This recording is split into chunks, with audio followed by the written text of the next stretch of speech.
I'm Amira Davis, mom of three, wife, daughter, sister, and a business owner with my husband. But this right here, this is mine, and it matters because every woman deserves a place that's just hers. If you've ever felt yourself changing and wondered who you're becoming, pull up a chair. We're getting honest about all of it, the shifts, the questions, the stuff we usually keep quiet. Welcome in.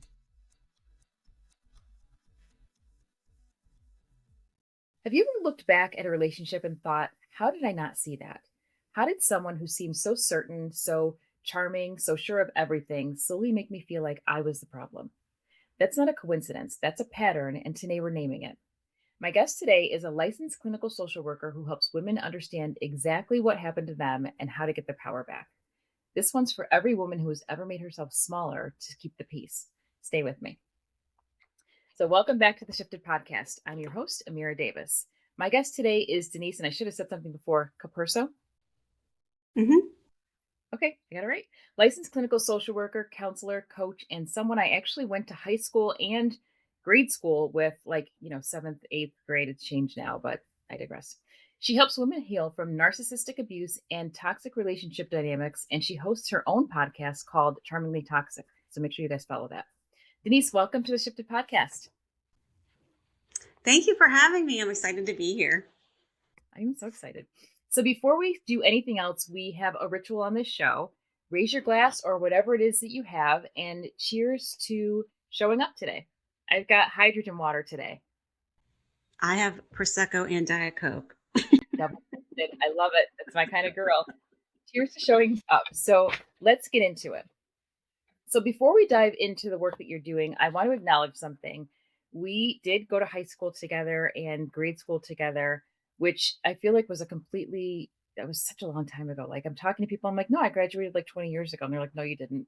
I was like, you didn't. Well, but it does. Just to correct you, I did not go to grade school or junior high with you. I went to Catholic school. So when I got to high school, I was just kind of thrown to the wolves with public school in the 9th grade. Oh, okay. So I was going to say it's even worse, but you came in 9th. Okay. I was thinking 7th and 8th. Gotcha. Mm-mm.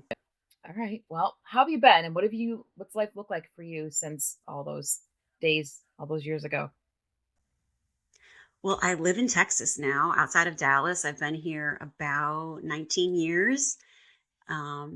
We relocated here in 2007. We were living outside of New York City. My husband was working down on Wall Street and experienced 9/11. And so a few things happened and we just kind of reevaluated and said, let's move. So my whole family relocated to Dallas. So both my sisters and her families live here. My parents relocated here and we've been here ever since. Wow. That's awesome. Congratulations. And Texas is gorgeous. I mean, right here now, it snowed yesterday. You remember New York? Yes. It snowed. It was 72 days ago. Today it snowed. So anyway, well, congratulations. I don't miss that. No, I don't. Yes. I don't miss it. I got to get out of here at some point, but I'm like, we'll figure it out. But so I've been thinking about it. So being Gen X women, we grew up in the 90s. There was so much happening around power and how women were treated specifically and how we didn't really have the language to use at the time or the power that we have now more so. Looking back, do you see some of what we experienced then in school and in relationships and how we socialized? Do you think it laid the groundwork for the patterns that you now help women untangle? Absolutely. I mean, if I think back to high school and even college, even talking about it, there's a feeling of unsafe that kind of resonates in my gut.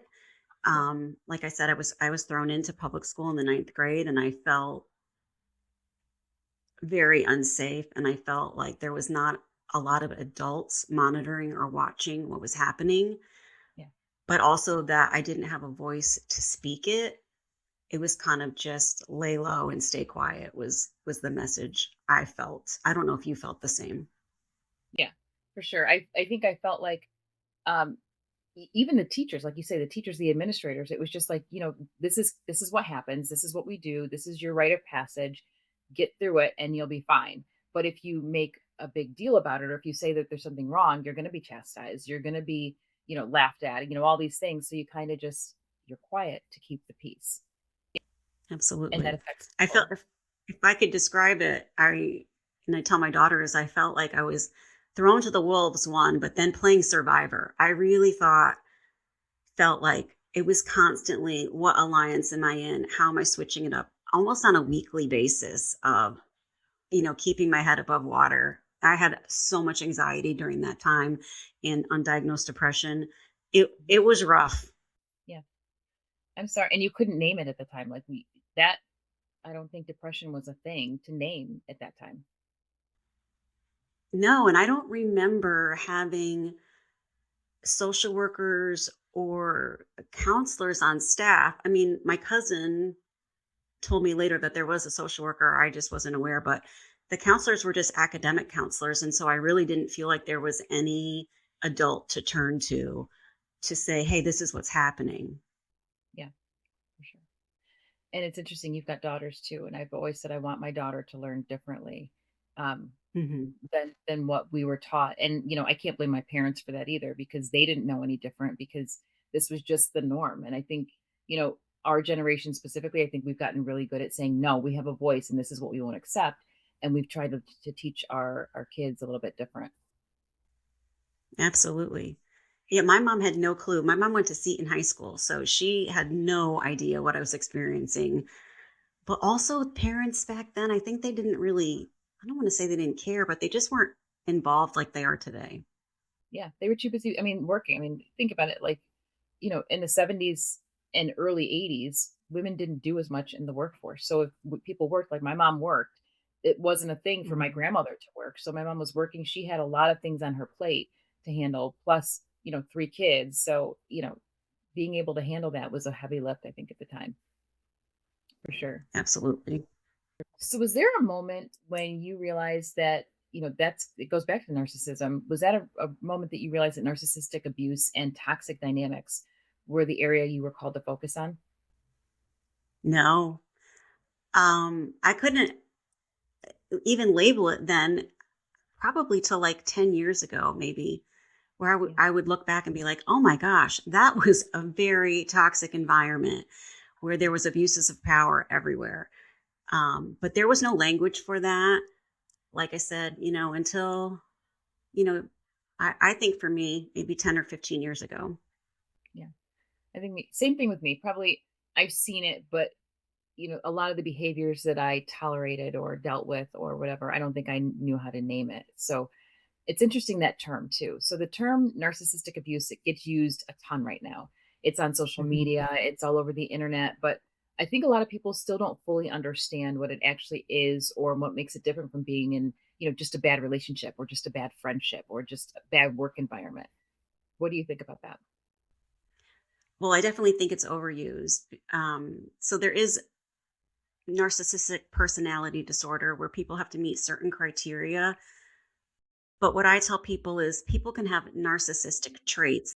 They don't necessarily have NPD. Um, and the traits that I always talk to my clients about is someone who has power over you, whether it's social power, financial power, Mm.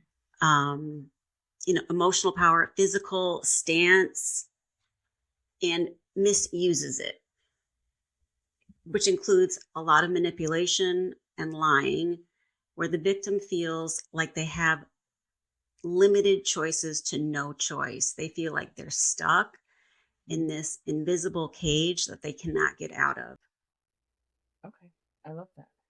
Why is it so hard for people to see it, for people not to see it when they're inside of it? So because I've seen a lot of, specifically women that are in relationships or friendships, and I'm like, how do you not see this behavior? And my first response is like wanting to get them out of it, but realizing that, seeing the other side now, it's not as easy as it sounds. I don't think they see it for a while, but once they see it, I think they think no one is going to understand this type of abuse because it's so under the radar, so done in secret behind closed doors. And when I tell someone, they're not going to believe me. Yeah. That's the first thing. The second thing is when you live with someone who's abusing you for a long time, your brain changes. And so you're in fight or flight. If you're in fight or flight for years or decades, that part of the brain is firing. So the front part of the brain, our thinking brain, our planning brain, doesn't work as well or at all. Okay. So if we're in fight or flight, our choices are fight, flight, or freeze. Those Mhm. three choices. And so that's what they come accustomed to. That's interesting. Can you tell me any early warning signs or things that people might see that they might tend to dismiss or explain away? I love this question, and I try to talk to young people about it. We all hear love bombing, and with social media today, love bombing can look like texting all the time, knowing your location. Where are you? Why aren't you picking up the phone? I want to stay connected with you. It doesn't feel controlling in the beginning. It feels like, wow, they want to spend a lot of time with me. They really care about me. I'm a priority in their life. This feels fantastic. And they don't see it as boundary pushing. So, especially for somebody who might not have gotten that attention before, it's going to feel like a Hmm. great thing if you're craving that attention and craving that, that oneness. What's funny is Absolutely. it's not funny, but I have a girlfriend who very, very well accomplished, very, very smart. And I could see it. There's this person who was looking at her for a job, and they kept calling her and they kept texting her and they kept saying, I think you would be great for this. You'd be a wonderful fit for it. Um, I can see my team with you and all these other people. And I remember saying to her, it just sounds like it's too good to be true. And if this person is doing this, like they've clearly had a record, like they're a very accomplished person, but I'm watching it and I'm watching what they're doing. And I'm like, just be careful. Like it sounds like a great salary, but the way that they are trying to recruit you and you're saying no and they're not taking no for an answer and they actually said to you, I don't take no for an answer. To me, that's like the back of my neck. I'm like, ugh, that doesn't feel right to me. But it took her. um I also have a very pushy personality. So I think, when I say it, she's like, you're just being pushy or whatever. So that's not it. But I think it finally took her listening to somebody else who said, no, this person was actually going after me too, um, and Hmm. doing the exact same thing. And she's like, I'm not going to work for him now. I was like, but I'm glad she saw it. Yeah, there So is a recruiting aspect to it. it's crazy. What about self blame? Why do people end up blaming themselves in situations like this? So I think, especially our generation and generations before, women were conditioned to lead with compassion, forgiveness, Mhm. people pleasing, fix it nature. And so when they think about the problem in the marriage, they think, I didn't do enough, or in the relationship, I didn't do enough. I didn't work hard enough. There's something in me that's making this not work. Plus, they're hearing that reinforcement from the narcissistic partner. So you talk about this kind of abuse as a loss of power and a loss of agency. And I feel like that framing is really Hmm. important because it's not just emotional pain. It's something that happens for a person's sense of their self over time, I feel like. How does that erosion happen? Like the erosion of themselves over time? So, in the beginning, I think the person with narcissistic tendencies, they tend to lead in the relationship, and they look for people that are accommodating. And so slowly you start giving up things that you really enjoy and accommodate the partner. So you're doing more of their activities or hobbies or hanging out with their friends. And it's so slow that you don't realize it's happening until you're like maybe 5 or 6 years in. And you're like, wait a minute. I ask my clients, what do you like? What are your hobbies? What are your favorite things to do? And they always say, well, I used to, I don't, I don't even know anymore. I'm not really sure because I haven't engaged with that part of myself in a very long time.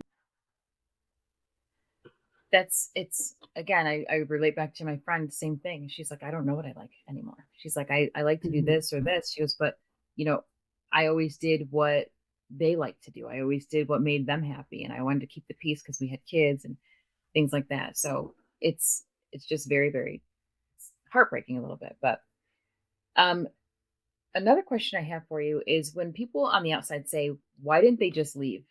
Why couldn't somebody just like if you're in that situation, why couldn't you just leave? Why couldn't you get out of it? What do you say to that?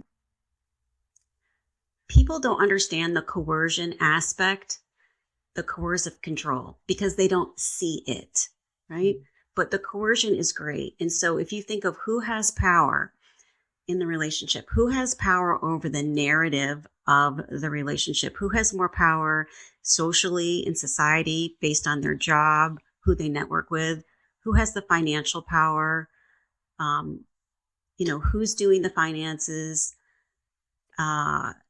Sometime down here in the Bible Belt, it's religious power, Yeah. right? Who has the presence in church? Who's connected with the priests or pastors, running, different Bible studies? And people don't see that. If I step away and my partner has all this power to create a narrative around me and also create a narrative around me as a mother, Mhm. I'm going to lose everything. I'm going to lose my kids, my friends. I'm not going to have any money. Those are powerful. And I don't think people see that. And I think that's huge. Like it's so easy to say that, but the financial piece is a huge piece. It, it it's so important. The religious piece is if you're religious, it's such a huge piece. I'm going to go and I'm going to say something's going on, but who do I talk to? My priest? Well, my priest is best friends with my husband. They hunt together. They do all these different things together. So, Right. And down here, everyone is Christian, evangelical Christian. And so they have their own counselors within the church. And those counselors promote marriage. So they're going to do everything to keep the marriage together. okay. So that actually touches on something important. So you mentioned that they normally have counselors in the churches and things, and I think this is going to resonate with a lot of people. Your approach to counseling doesn't require a lot of talking, and it's kind of not insulated inside of the church. So what does that look like? So we want to get to the part of yourself, the core self, right? Who you really are when you're not a mom and you're not a wife. And again, most of my clients are female, so that's why I'm using these roles. Yeah. Who are you at the basis? And it's very hard to think about when your thinking brain is saying, I should think this way, I should do this way, I should have done this better, I should have been more compassionate, I'm going to pray about it, let me look for a sign. We want to turn all that chatter off. And so when I work with clients, I get them in a deep, sort of relaxed state where the fight or flight is off and they can start to connect with their true inner voice, not the voice of the people from the church, their parents, their friends, their partner, abusive partner. It's when they quiet themselves, the talking, they're more likely to get to the real core self. That's interesting because I think that's a barrier for a lot of people. The idea of having to sit across from somebody and verbalize every single thing and maybe say every single thing that happened to you out loud. That's a huge barrier for a lot of people and it's really uncomfortable. So You know, so for some I find it twofold. One, when they first come, they want to talk because they know that this is my specialty and I get it. And they yeah, want some validation of absolutely this is happening to you. You are not crazy. They all think I'm crazy. I'm the narcissist. And they need some validation that all of these things are abusive. But once we get past that, the non talking therapy is so helpful. Do you find that because you're in Texas, but they realize that you came from New York, is it a different dynamic? Yes. I have to say, when I Yeah. first moved here 20 years ago, my New York style, especially since I went to grad school on Long Island and I was really taught to advocate and use my voice in a big way. When I Right. came down here, people were like, whoa, we don't like you. You are too big. Yeah. Um, maybe use the word bitchy. So I have softened quite a bit, but most of the people I work with appreciate my directness Mhm. and not dancing around and sugarcoating things, which is very typical down here. It's so crazy. It's like it's a for me, I'm like, this is just our normal behavior. And they're like, no, it's a lot. I'm like, it's a lot of New York. And we're even upstate New York. Like we're it's not like yeah, going to school on Long Island is different also, but where we grew up, it's upstate New York, like up near Canada. So it's just interesting, like the whole state as a whole has this reputation. Listen, there's a toughness about us, Yeah. and maybe it was from high school and college in upstate New York, Yeah. that a little bit of grit that when you come down here, the women are like, huh? And don't you want to help? Because I when I see people, I think that's part of my problem is I'm like, but I can help you. And my husband will say this to me all the time. One, maybe they don't want the help. Two, maybe it's just a little bit too much, and you just need to maybe soften the way that you say things. I'm like, okay, I hear you, and I will try, but it's very very hard. So I don't know. Mhm. So let's talk Agreed. about healing because I feel like we can go on for this about this forever, but let's talk about healing and reclaiming your identity. So a lot of people who leave a toxic relationship start to feel relief, but instead of feeling the relief that they thought they feel like they're disoriented or disconnected. Like they don't even know who they are anymore. So as you start to heal, what is that going to look like? I know it's not the same for everybody. Yeah. I really normalize it. It's called cognitive dissonance. Hmm. I always put labels to things that are happening so that they can say, I'm not crazy. This is actually cognitive dissonance. This is me deprogramming.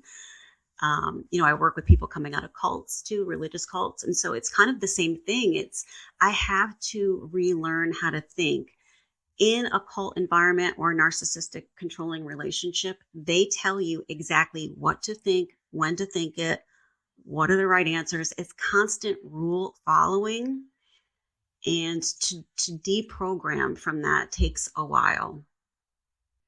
All right, so I got to go back to this because this is a thing that it's always intrigued me. And I was like, they don't even have cults anymore. Like, I think this is a cult or it sounds like a cult, but there really are still religious cults.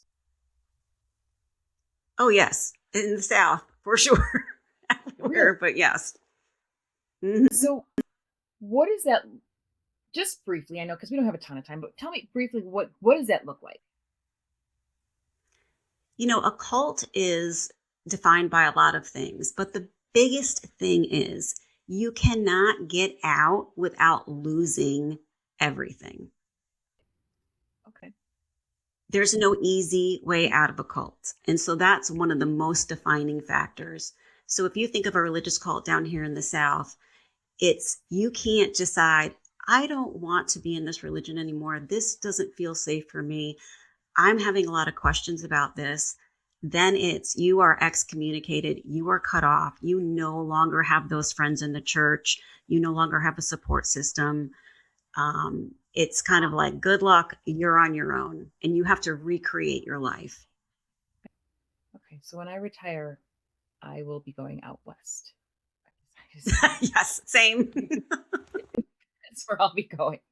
So, as someone starts to reclaim their power, how do they avoid repeating the same patterns over again? Because I think a lot of the fears are what if I heal and I start to walk right back into the same dynamic? I always tell people when you are starting a new relationship, whether it's with a boss or a friend and you're coming out of this. So people who are get in relationships with these kind of toxic people are usually very highly empathic and they ignore red flags because they lead with compassion. So I always say be as observant as you can for 45 to 60 days. Time is your best friend. Yeah. Most relationships, whether it's a boss, it's like fast and furious. They want to get you in, lock you in. You know, we're a team now, we're together. This is us against the world. And I always say, take it slow, be extremely cautious. 45 to 60 days, a narcissist cannot hold their mask for very long. Okay, that's fair. So if someone's listening right now and they're just at the beginning, they're just starting to name what happened to them, what would you want them to know more than anything? You are not crazy, number one. Number two, you're not the narcissist. Narcissists don't self reflect and ask themselves, am I a narcissist? They do not. Yeah. So if you're asking yourself that question, that's key. Also, really start plugging into what you're feeling in your body because they have, there's a disconnection there and they've, kind of pressed it down for so long. Um, the most, the emotion they feel the most is fear. Mm, And asking yourself, is that what I feel most of the time? Fear. okay. I like that. So before we end, we always go with a journal prompt, but is there anything that you want to mention about what we're talking about today? A journal prompt? I don't journal. I have it. I have the journal prompt. That's okay. I got you. That's okay. There's sometimes journaling works, sometimes it doesn't. So we always end with a journal prompt for people to put in my journal. But is there anything that you want to mention about what you do or anything like that? I think the journal prompt would be, what was I like as a child? What did I love? What was I passionate about? What was I curious about? Who were my friends? What was my favorite thing to do? And who did I feel most safe with? Okay. So talk to me more about that. So who do we feel most safe with? Like how does that fit into what we're doing now? People forget what feels like safety when they're in a narcissistic relationship for a long time. They forget what safety feels like in the body. And so to have them go back and think of a safe memory and have them pull up all the senses around it, right? What did it smell like? What did it taste like? What was the touch? So maybe it was your grandmother's living room or eating Mm, cookies at your best friend's house. You want to plug into all the five senses around that and really feel that in the body and say, this is what safety feels like. I'm not feeling this. I like that. I like the safety part because it's funny you forget about that. And as you're saying this, my mind goes back to things that I really enjoyed when I was younger that I might not have thought about, or like the smell of, you know, being at my grandparents' house and gas from my grandfather working on all the tools he did. So it's interesting. I Hmm. don't think you think about it until you mention it. So I like that. So Denise, thank you so much. I truly, truly appreciate that. I'm so glad we were able to get this taken care of. I know you and I are both busy and we've got a lot of things going on. I'm like, are we doing this? Are we not doing this? And this it's important. And I feel like this conversation needed to be had. And for everyone listening, if anything we talked about today resonated with you, you can find Denise at dccounseling.org. Is that correct? Right. And I'll put it in the show notes too. dccounseling.org. And my agency, we do free safety planning. I also do coaching. And so I can coach in all 50 states. Therapy, just in the state of Texas, but therapy is about working on past trauma and diagnosing. Coaching is about what's going on right now and moving forward. So I offer both things. You're also on Instagram, right? Yes, charmingly toxic on Instagram. So we will link all that below. And then just real quick, can you talk about Charmingly Toxic? I want people to know what that's about because it's pretty cool. Oh, sure. So Charmingly Toxic is a fun podcast because I'm a reality TV addict since college, watching The Real World. I'm obsessed with reality TV. I pretty much watch everything there is, especially on Bravo. There are so many narcissists on reality TV. And so it's my chance to sort of get to rip them apart, but also um, talk about things that people don't necessarily see when they're viewing it.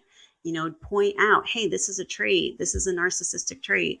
It's right in front of your face. So be more observant, but it's just a fun way to do it. I love that. And you weekly, bi-weekly? Yes, it's weekly, sometimes twice a week.